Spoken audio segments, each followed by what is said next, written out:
साथियों, आप सभी का आपके अपने YouTube channel waste solution point में हार्दिक स्वागत है।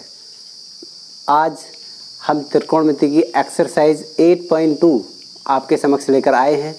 त्रिकोणमिति का आज पार्ट 3 है। पार्ट 1 और पार्ट 2 देखने के बाद ही आप पार्ट 3 आप देखिएगा। और पार्ट 3 को समझने के लिए सबसे पहले आपको पार्ट 1 और पार्ट 2 देखना पड़ेगा।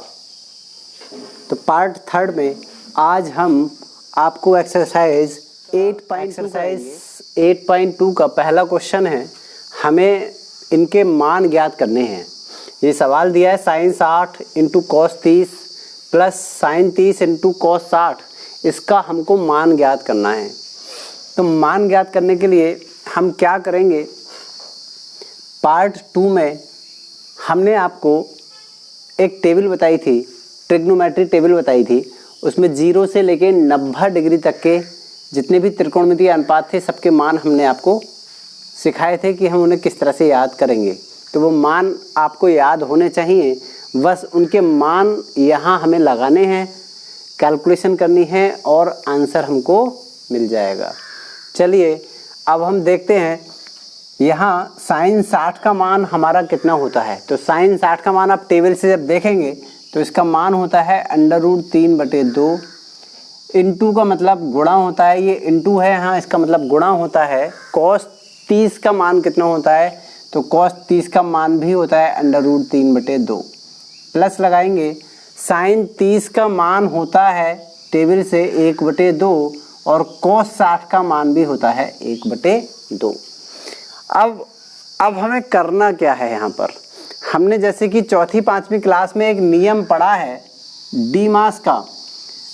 ये नियम आपको हमेशा याद रखना है, क्योंकि हमें ये देखना है कि हम सबसे पहले जब हमारे पास कई सारे चिन्ह हो, प्लस भी हो, गुणा भी हो, तो हमें ये पता होना चाहिए कि हम क्या पहले करें, कौन सा जो ऑपरेशन है वो पहले करें।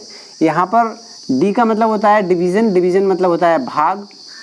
एम का मतलब मल्टीप्लिकेशन, मल्टीप्लिकेशन का मतलब होता है गुणा। ए का मतलब होता है एडिशन, एडिशन का मतलब होता है जोड़। और एस का मतलब होता है सब्ट्रैक्शन, सब्ट्रैक्शन का मतलब होता है घटाना। तो हमें सबसे पहले क्या करना होता है, भाग करना होता है।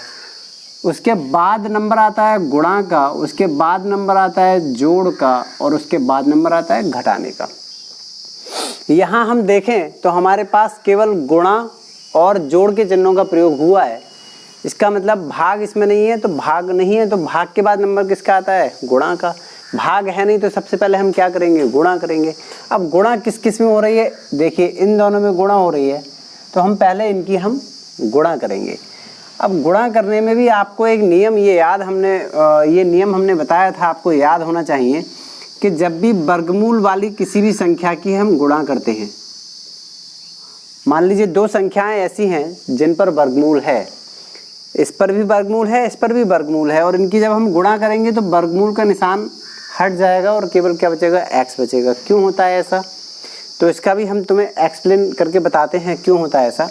देखिए गुणा जब हम करेंगे और इस पर भी वर्गमूल है और इस पर भी वर्गमूल है, दोनों पर जब समान चिन्ह होता है तो समान चिन्ह के अंदर ही हम इन दोनों की गुणा कर लेते हैं। चिन्ह वही रहेगा क्योंकि दोनों पे समान चिन्ह है, तो x की x से गुणा हो जाएगी। अब जब x की x से गुणा हो गई, इसका मतलब क्या हो गया कि x का पेयर बन गया। x का क्या बन गया, यहाँ पर पेयर बन गया। और इस वर्गमूल से वो संख्या बाहर आती है जिसका पेयर बन जाता है।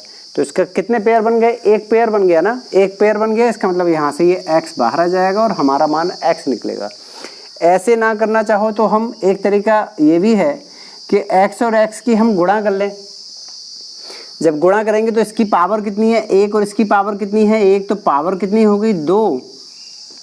और हमने आपको बताया था कि वर्गमूल का मतलब होता है उसकी जो पावर है वो 1/2 है। वर्गमूल का मतलब क्या होता है, पावर कितनी होती है, वर्गमूल का मतलब पावर होती है 1/2। तो यहाँ से हम वर्गमूल हटा के पावर कितनी लगा देंगे, 1/2। अब देखिए पावर की हमेशा गुणा हो जाती है, हमको ये ध्यान रखना पड़ेगा कि पावर की क्या होती है, गुणा। तो 2 की गुणा जब हम 1/2 में करेंगे तो क्या होगा, इस 2 से ये वाले 2 कैंसिल आउट हो जाएंगे और x की पावर 1 बचेगा। उसका भी मतलब क्या होता है, x। किसी भी तरीके से आप समझ लीजिए इसका मान x ही आएगा। मैंने आपको 3 तरीके से आपको इसको बता दिया। डायरेक्ट आपको याद रखना है कि अगर वर्गमूल का निशान है और 2 संख्याओं की, समान संख्याओं की इस तरह से हम गुणा कर रहे हैं तो वर्गमूल का निशान हट जाता है। एक्सप्लेन भी हमने आपको करके इसका बता दिया है। अब √3 और √3 की गुणा करेंगे तो क्या आएगा, 3 आएगा। 2 की 2 से गुणा करेंगे तो क्या आएगा, 4 आएगा। प्लस का निशान लगाइए, 1 की 1 से गुणा करेंगे 1 आएगा और 2 की 2 से गुणा करेंगे 4 आएगा। अब ये सवाल आपके लिए बहुत इजी हो गया है, क्योंकि जब हर यहाँ पर भी 4 है और यहाँ पर भी 4 है, तो ये हम कक्षा 3 या 4 में पढ़ चुके हैं कि जब हर दोनों के समान होते हैं तो अंश और अंश को जोड़ लेते हैं और हर ऐसे ही रहता है। 3 और 1 कितना हो गया, 4, बस 4/4। 4 से 4 हमारा कैंसिल आउट और आंसर हमारे पास कितना आ गया, 1। यही हमारा आंसर है। इसका एक दूसरा तरीका भी मैं आपको बताऊंगा सवाल का, कि इसको हम दूसरी तरीके से कैसे कर सकते हैं। देखिए, इस सवाल को करने का एक दूसरा तरीका आप समझ लेंगे, और दूसरा तरीका है, उसके लिए आप एक फॉर्मूला पढ़ेंगे। फॉर्मूला होता है sin a + b बराबर sin a × cos b plus cos a × sin b। ये फॉर्मूला हमें आपको याद रखना पड़ेगा। sin a + b बराबर sin a × cos b plus cos a × sin b। हम इस बात को ऐसे भी लिख सकते हैं कि sin a × cos b plus cos a × sin b बराबर sin a + b होता है। हम इस बात को ऐसे भी कह सकते हैं। अब आप ध्यान दीजिए, यहाँ पर हमारे पास जो सवाल दिया है वो है sin 60 × cos 30 plus cos 60 × sin 30। जरा ध्यान से देखिएगा। अगर आप देख पा रहे हो तो यहाँ एक ही जगह वैल्यू क्या है, जरा बताइए, 60। तो यहाँ भी एक ही जगह वैल्यू, सब जगह 60 ही होनी चाहिए। हमको ध्यान रखना है कि सवाल में अगर एक ही वैल्यू 60 है तो आगे भी एक ही वैल्यू 60 ही होनी चाहिए। यहाँ b की वैल्यू क्या है बताइए, 30 है। यहाँ भी b की वैल्यू हमें दिख रही है, क्या है, 30 है। तो सीधा सीधा फॉर्मूला हमारे पास क्या बन गया इसका, जरा बताइए। सवाल क्या हो जाएगा, sin 60 + 30, और 60 + 30 कितना होता है बताइए, sin 90। और sin 90 का मान कितना होता है, आप टेबल से बता सकते हैं। sin 90 का मान होता है 1। तो इस सूत्र की सहायता से हम इस सवाल को केवल और केवल एक ही लाइन में सॉल्व कर सकते हैं, अगर हमें ये फॉर्मूला पता हो तो।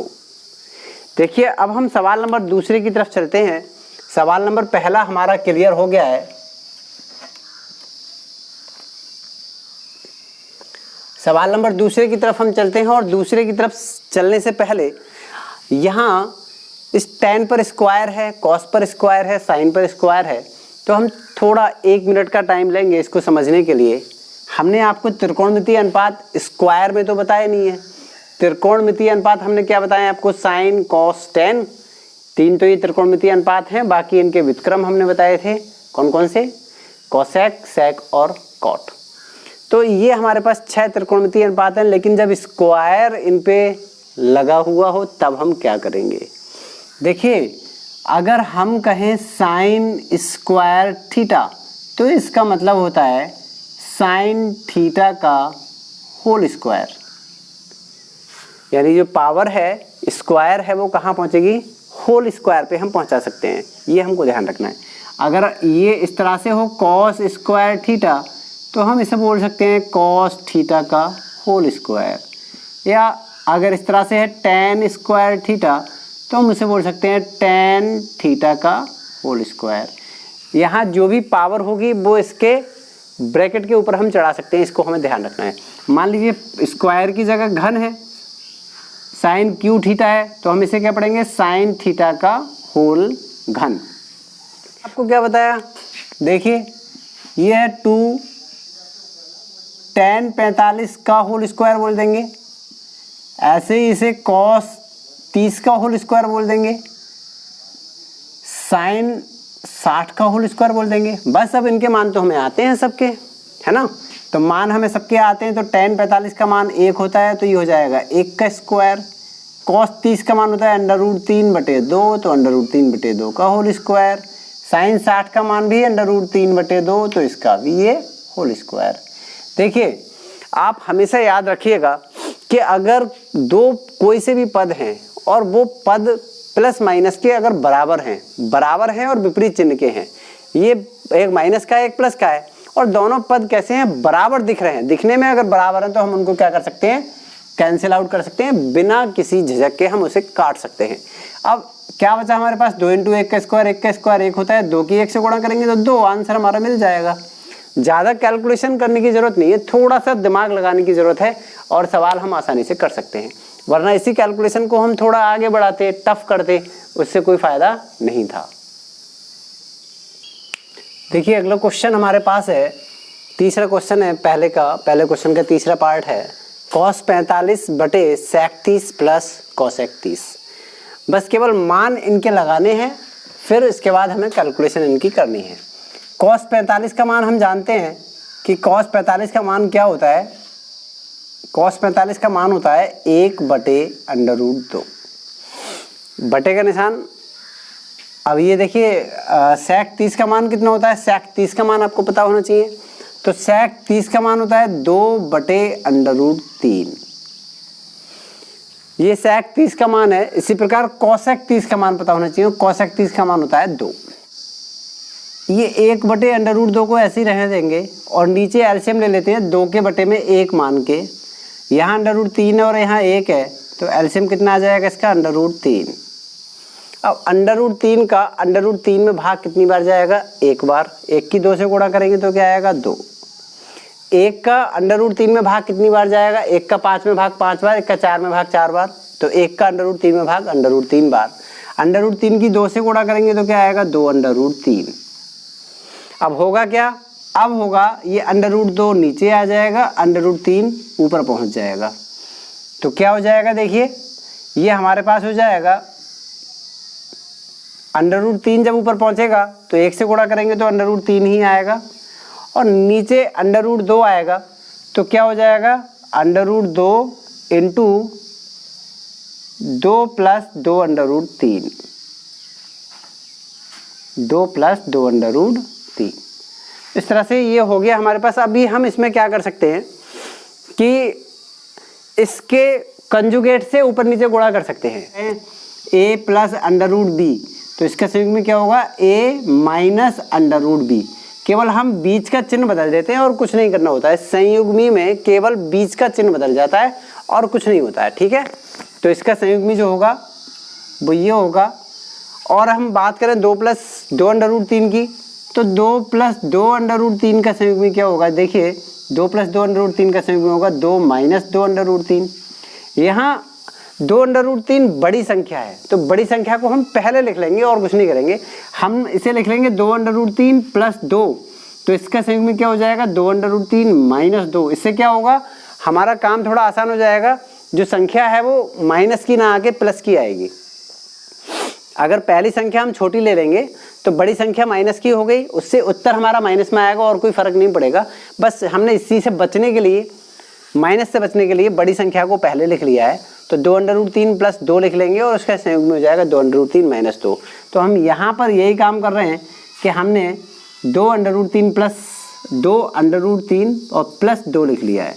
अब इसके संयुग्मी से ऊपर नीचे हमने गुणा कर दिया, तो √2 2/√3 - 2 बटे √2 2/√3 - 2। देखिए हमने इससे ऊपर नीचे गुणा कर दिया, और जब ऊपर नीचे हम गुणा करेंगे तो हमारा आंसर क्या आएगा, थोड़ा ध्यान देने वाली बात है, बस ध्यान दीजिए यहाँ पर। तो ये आ जाएगा हमारे पास √3 और 2 की गुणा करेंगे √6, और 2 यहाँ से देखिए 2 हमारा कॉमन आ रहा है, 2 हमारा क्या आ रहा है, कॉमन।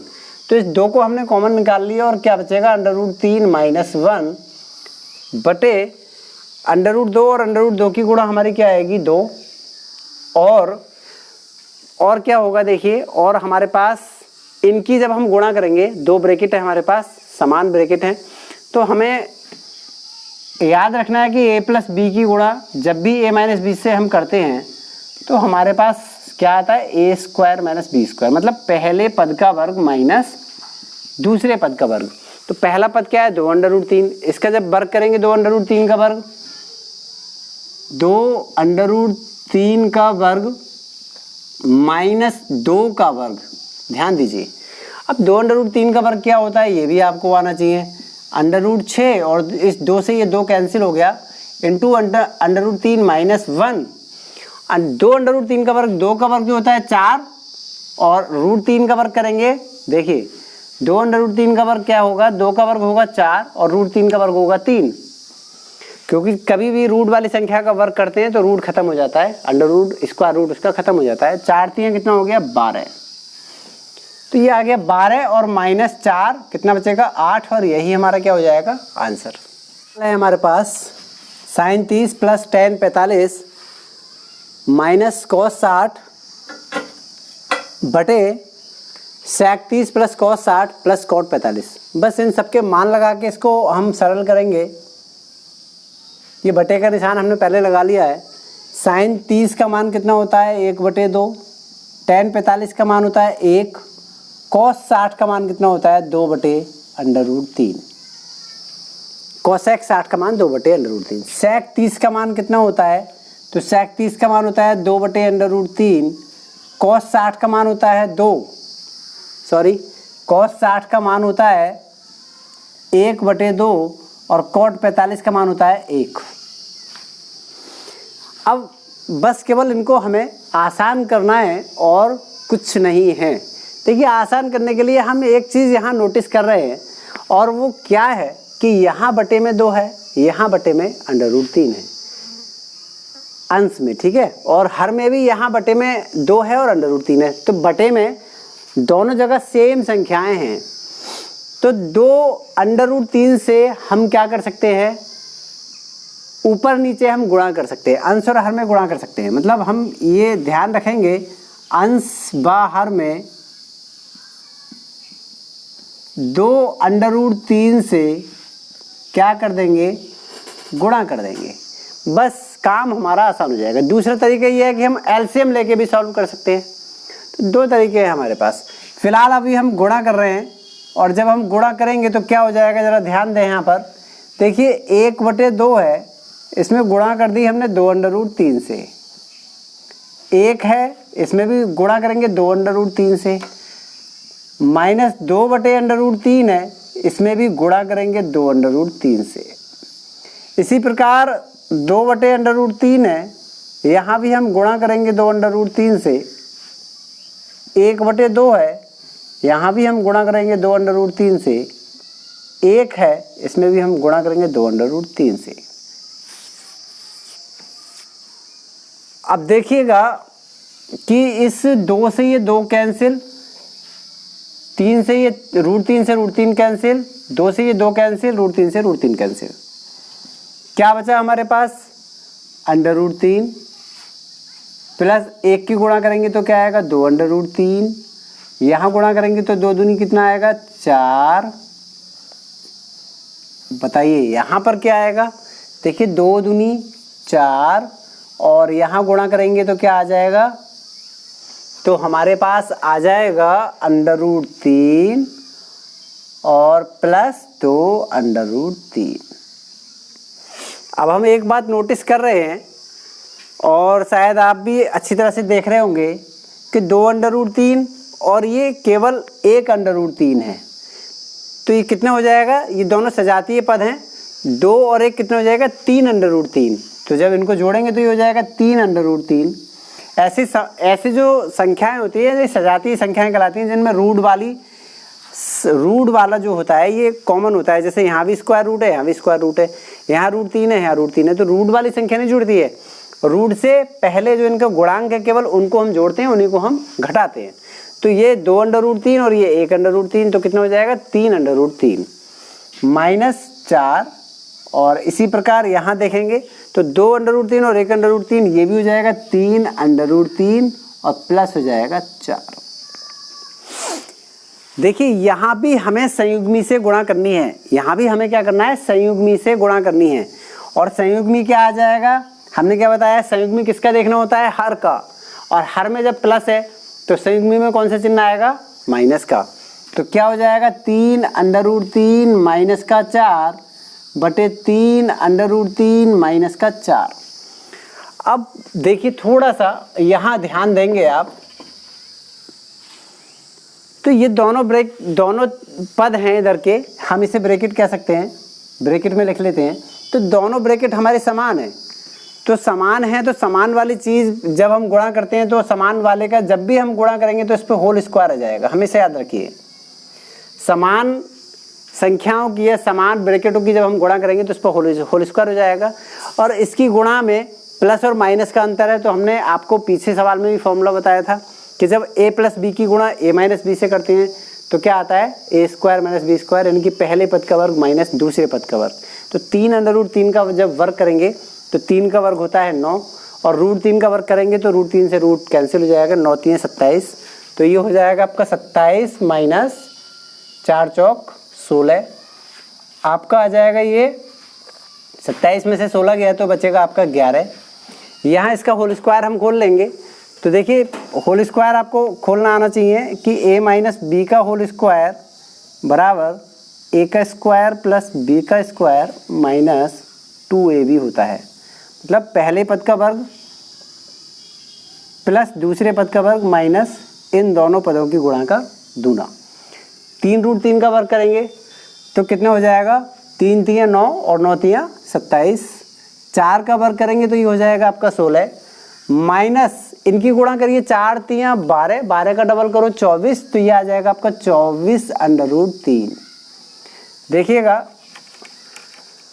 27 और 16 कितने हो गए आपके, 7 और 6 13, 3 और 2 और 1 3 और 1 4 43 माइनस का 24√3 बटे 11। अब हम इन संख्याओं को घटा नहीं सकते। क्यों नहीं घटा सकते, क्योंकि सजातीय नहीं है। इसके साथ √3 है और इसके साथ रूट वाली संख्या नहीं है, √3 वाली संख्या नहीं है, इसीलिए ये पद सजातीय नहीं है। जब ये सजातीय नहीं तो हम इनको ना तो जोड़ सकते हैं ना ही घटा सकते हैं, और आंसर हमारा यहीं पे हो जाएगा। यहाँ दोनों में देखिए इस वाले यहाँ पद में हमने इनको जोड़ लिया था, क्योंकि रूट वाली जो पद था, रूट वाला पद वो दोनों जगह कैसा था, कॉमन था। तो रूट वाला पद अगर कॉमन है तो उनको हम जोड़ भी सकते हैं, उनको हम घटा भी सकते हैं। लेकिन अगर ये स्क्वायर रूट वाला पद दोनों जगह कॉमन नहीं है या एक पद में है दूसरे पद में नहीं है, तो हम उनको जोड़ नहीं सकते ना ही घटा सकते हैं। देखिए आप पहले क्वेश्चन का 5वां पार्ट अपने आप करेंगे, यह आपको होमवर्क है। और दूसरा क्वेश्चन हमारा ये कह रहा है कि सही विकल्प चुनकर इसका हमें आंसर बताना है कि कौन सा विकल्प इसमें सही है। देखिए पहला क्वेश्चन है दूसरे का 2 tan 30 बटे 1 + tan स्क्वायर 30, तो यहाँ बराबर क्या होगा, sin 60, cos 60, tan 60 या sin 30। तो इसमें से कौन सा विकल्प सही होगा। तो इसके लिए आप मान लगा के इसको सॉल्व कर सकते हैं। देखिए मान लगाइएगा, tan 30 का मान कितना होता है, आप tan 30 का मान अगर देखें तो होता है 1/√3। यहाँ 1 + 1/√3 का होल स्क्वायर हो जाएगा, क्योंकि tan स्क्वायर 30 है। जैसा कि हमने आपको बताया था कि tan स्क्वायर 30 का क्या मतलब होगा, इसका मतलब होगा tan 30 का होल स्क्वायर। तो tan 30 का मान लगाइए और उसका स्क्वायर कर दीजिएगा। देखिए इसको सॉल्व करेंगे तो क्या होगा, गुणा करेंगे, 2 की गुणा जब 1/√3 में करेंगे तो 2 की गुणा 1 से करेंगे तो ये हो जाएगा 2/√3 1 प्लस, अब 1/√3 का वर्ग करो तो 1 का वर्ग 1, √3 का वर्ग कितना होता है, √3 का वर्ग होता है 3। नीचे एलसीएम लेके सॉल्व करेंगे, और बिना एलसीएम के डायरेक्ट हम सॉल्व कर सकते हैं। किस तरह से, 3 की गुणा इसमें कर देंगे, 3 एकम 3, और ये ऊपर वाली संख्या हम जोड़ देंगे इसमें, 3 एकम 3 और 1 4, 4/3 हो जाएगा। तो ये हमारे पास क्या हो जाएगा, 2/√3, और ये हो जाएगा 4/3।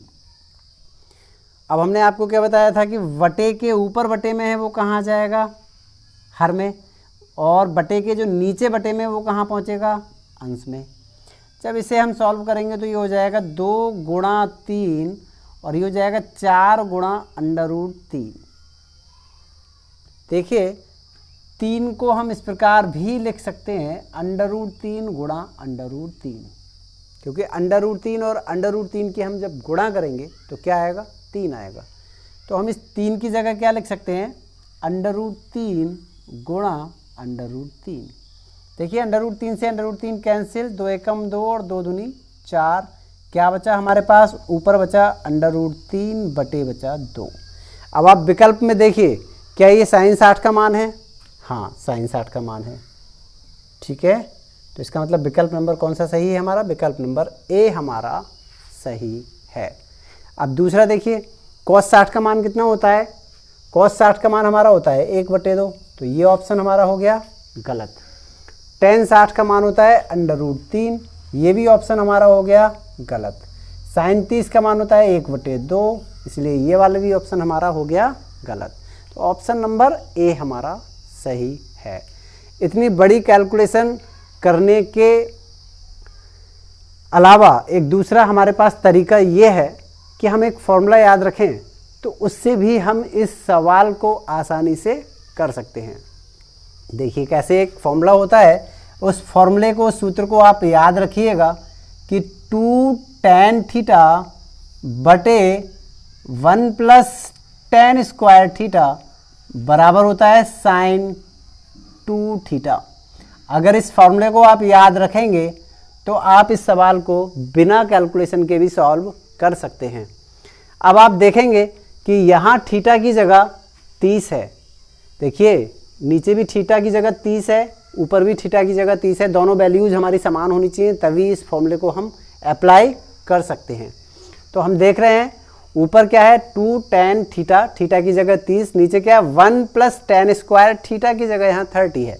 तो यहाँ भी हम थीटा की जगह 30 लगा देंगे और 30 दूनी कितना हो जाएगा, 60।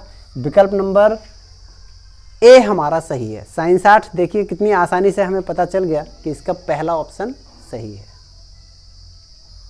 देखिए दूसरा क्वेश्चन है हमारा, 1 - tan स्क्वायर 45 बटे 1 + tan स्क्वायर 45। अब इन चारों विकल्पों में से हमें ये देखना है कि कौन सा विकल्प हमारा सही है। देखिए tan 45 का मान हम जानते हैं कि tan 45 का मान 1 होता है, और हमने आपको क्या बताया, देखिए आपको फिर से हम बता रहे हैं कि tan स्क्वायर 45 का क्या मतलब होगा, इसका मतलब होगा tan 45 की पावर 2 या tan 45 का होल स्क्वायर। तो यहाँ हम tan 45 का मान लगाएंगे और उसका होल स्क्वायर कर देंगे, नीचे भी tan 45 का मान लगाएंगे, उसका वर्ग कर देंगे।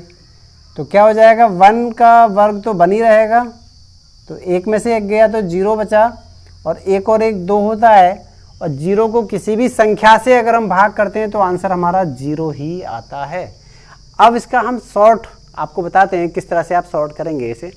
तो शॉर्ट करने के लिए आपको करना क्या है, एक फार्मूला याद रखना है, 1 - tan स्क्वायर थीटा बटे 1 + tan स्क्वायर थीटा बराबर cos 2 थीटा। अगर आपने इस फॉर्मूले को याद रखा तो आपका ये सवाल आसानी से हो जाएगा। देखिए थीटा की जगह वैल्यू आपके पास कितनी है, थीटा की जगह जो वैल्यू है वो हमारे पास 45 है। 45 जब वैल्यू है तो 45 का डबल करेंगे तो कितना हो जाएगा, 45 दूनी कितना होता है 90, और cos 90 का मान हमें पता है कितना होता है 0। ऑप्शन नंबर डी हमारा क्या हो गया, सही हो गया। देखिए तीसरा क्वेश्चन है इसका कि sin 2a बराबर 2 sin a, ये तब सत्य होता है जबकि a बराबर होता है 0 डिग्री के, 30 डिग्री के, 45 डिग्री के या 60 डिग्री के। तो ये 4 ऑप्शन हमारे पास दिए हुए हैं। देखिए sin 2a बराबर 2 sin a, हम चारों विकल्प रख के चेक करेंगे कि ये कब बराबर होगा। तो पहला हमने विकल्प इसमें रखा, इसमें पहला विकल्प एक ही जगह हमने 0 रखा। देखिए जब 0 विकल्प हम रखेंगे तो 0 रखने से 0 की गुणा 2 से करेंगे तो क्या हो जाएगा sin 0, और यहाँ अगर हम देखें तो एक ही जगह यहाँ रखेंगे तो क्या हो जाएगा साइन 0। अब साइन 0 की वैल्यू क्या है 0, यहाँ भी हम देख रहे हैं साइन 0 की वैल्यू क्या है 0। तो ज़रा बताइए 2 की 0 से गुणा करेंगे तब भी 0 आएगा। तो इस कंडीशन में 0 वाली कंडीशन में हम ये देख रहे हैं कि LHS और RHS दोनों बराबर हैं, इसीलिए पहला वाला ऑप्शन हमारा सही है। अगर पहला ऑप्शन सही नहीं होता तो हम दूसरे को इसमें रख के चेक करते, दूसरा सही नहीं होता तीसरे को रख के चेक कर दे। इस तरह से हम इसे चेक कर सकते थे कि कौन सा विकल्प हमारा सही होगा। देखिए चौथा क्वेश्चन है हमारे पास 2 tan 30 upon 1 minus tan square 30। अब इसमें 4 ऑप्शन हमें दिए हुए हैं, कौन सा ऑप्शन इसका सही है आइए चेक करते हैं।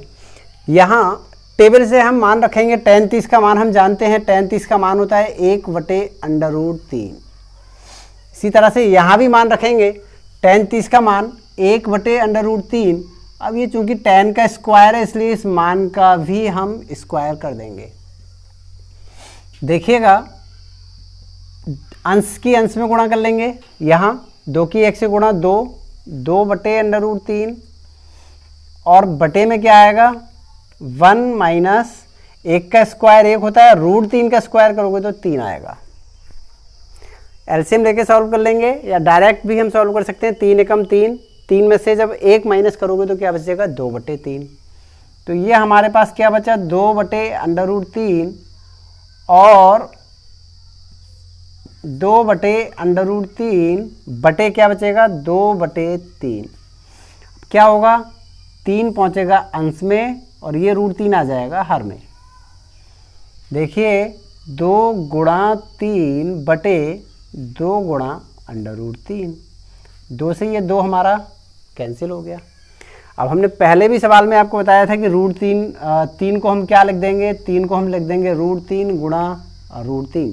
√3 की गुणा जब करते हैं तो उसकी वैल्यू कितनी आती है 3 आती है। तो इस 3 की जगह हम क्या लिखेंगे √3 गुणा √3। √3 से √3 हमारा कैंसिल और हमारे पास क्या बचा √3। बताइएगा ये वैल्यू किसकी है, cos 60 की वैल्यू है क्या? cos 60 की वैल्यू 1/2 होती है, ऑप्शन गलत हो गया।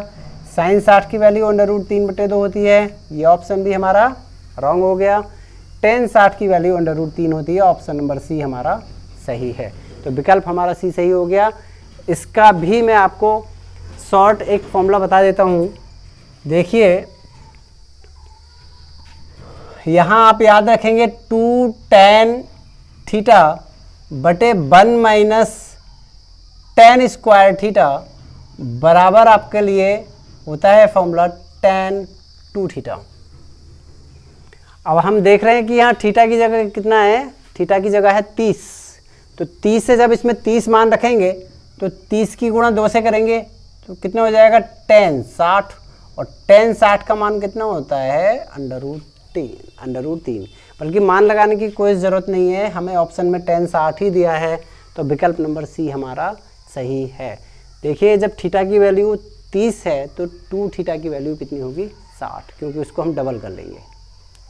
तीसरा है आपका कि tan a + b बराबर दिया है आपका √3 और tan a - b बराबर दिया है आपका 1/√3। यहाँ एक कंडीशन इन्होंने दे रखी है कि a + b की जो वैल्यू है वो 0 से ग्रेटर देन है और 90 डिग्री के इक्वल है या फिर लेस देन है, इक्वल या लेस देन। एक बात और दे रखी है कंडीशन की a की वैल्यू ग्रेटर देन है b से, a जो है वो b से बड़ा है। तो a और b के मान हमको निकालने हैं। देखो भाई a + b का मान जो है वो 90 से छोटा है या उसके बराबर है, हमको ध्यान रखना है 0 और 90 के बीच में है। 0 से बड़ा है, 90 से छोटा है या बराबर हो सकता है। तो इसकी जो वैल्यू है a + b की वो 0 और 90 के बीच में है, इससे बड़ी वैल्यू हम नहीं लेंगे। ये हमको ध्यान रखना है, ये सवाल में हमको दिया है। तो अब आप देखो यहाँ से पहली जो कंडीशन हमको दी है tan a + b बराबर √3 और √3 जो वैल्यू है वो कौन से मान की होती है, tan के किस डिग्री की जो वैल्यू है वो √3 होती है। तो हम टेबल से अगर देखते हैं तो tan 60 की वैल्यू √3 होती है। tan 60 की वैल्यू क्या होती है, √3 होती है। और 60 जो है ये हमारा 0 और 90 के बीच में है, इसका मतलब वैल्यू हमारी ठीक है। तो अगर हम कंपेयरिंग करें तो कंपेयरिंग करने से क्या आता है, a + b बराबर आ गया 60। इसे हम इक्वेशन नंबर बोल देंगे फर्स्ट।